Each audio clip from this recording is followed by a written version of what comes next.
तो उस समय का लोगों के बीच में क्या सोच थी, क्या समझ थी, इसके बारे में शास्त्रों में एक वर्णन है लोमश मुनि के बारे में। एक मुनि हुआ करते थे लोमश मुनि। लोमश मुनि, उनको एक वरदान प्राप्त हुई थी, जब तुम्हारे सर पे सारे बाल गिर जाएंगे तब जाके तुम्हारी मृत्यु होगी। अब समझ आयु कितनी होगी इसकी, क्योंकि एक ब्रह्मा जी, हमारे जो ब्रह्मांड के ब्रह्मा जी हैं, सब हमारा ब्रह्मांड जो है जहां पर हम अभी हैं, वो माना जाता है कि पूरी भौतिक सृष्टि में सबसे छोटा ब्रह्मांड है, और हमारे ब्रह्मा जी की आयु जो है सबसे छोटी है। और उनकी आयु क्या है, यू कैनॉट काउंट, राइट। 2000 महायुगास मीन्स 2000 into 43,20,000 into 100। अब कोई कैलकुलेटर लेके दबाएगा तो भी वो एरर दिखाएगा इसका वैल्यू कितना है, right. You can not calculate the value, it is so huge. तो ऐसे एक ब्रह्मा जी की मृत्यु जब होती है, उसके शरीर में, उसके सर पे एक बाल गिरेगी। अब सारे बाल गिरते गिरते न जाने कितने ब्रह्माजियों की मृत्यु हो जाएगी, कितने लाखों करोड़ों अरबों वर्ष बीत जाएंगे। तो ये इतनी लंबी आयु थी लोमश मुनि की। तो एक बार ब्रह्मा जी ऐसे कहीं जा रहे थे, तो तीर्थ यात्रा में जा रहे थे, तो किसी नदी के तट पर उन्होंने लोमश मुनि को देख लिया।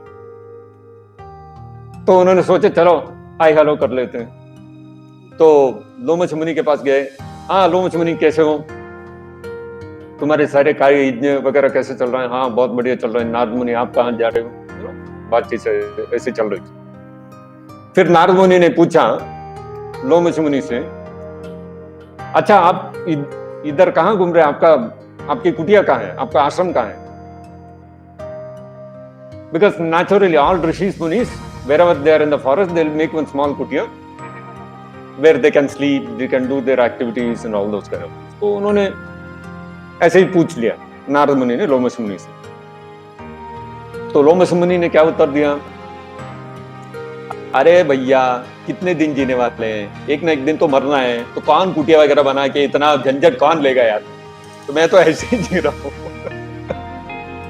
हम तो जीते 100 साल भी हमारा कोई गारंटी नहीं है, फिर भी हम सोचते हैं किसी न किसी तरह एक जॉब लेनी है, पैसा कमाना है, कोई फ्लैट खरीदना है और मस्ती से जिएंगे।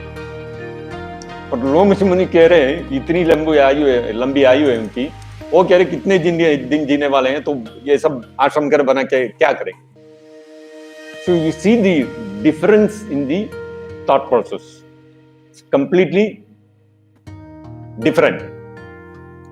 तो आज के जमाने में हर एक व्यक्ति यही सोचता है कि मैं कैसे एक जगह पे मैं जम जाऊं, राइट।